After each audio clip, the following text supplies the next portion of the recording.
Хог шатаах үйлдвэрийн төсөл.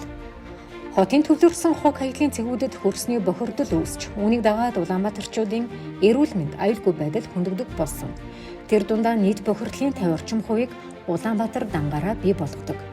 Жилдээ нийслэлд 1.5 сая тонн хог хаягдал гардаг бөгөөд үүнээс ердөө 25%-ийг нь дахин боловсруулж байна.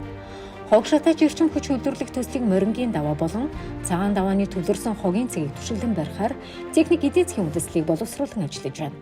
Төслийн хүрээнд сүүлийн 5 жил болсон хогийг цуглуулан шатааж байгаль орчны нүхэнс сэргээх юм. Нийслэлийн иргэдийн төлөөлөгчдийн 2025 оны 25-85 дугаар тогтоолоор хог шатааж эрчим хүч үйлдвэрлэх төслийг төр хувийн хэвшлийн түншлэлээр хэрэгжүүлэхээр шийдвэрлсэн. Хаан улдуурын 12 дугаар хороонд 35 мегаваттын эрчим хүч үйлдвэрлэх хүчин чадалтай хог шатааж эрчим хүч гаргах үйлдвэр барих төслийн хэлэлцээнд 3 оролцогч саналаа ирүүлсэн бөгөөд хэлэлцээрийн шатанд явж байна.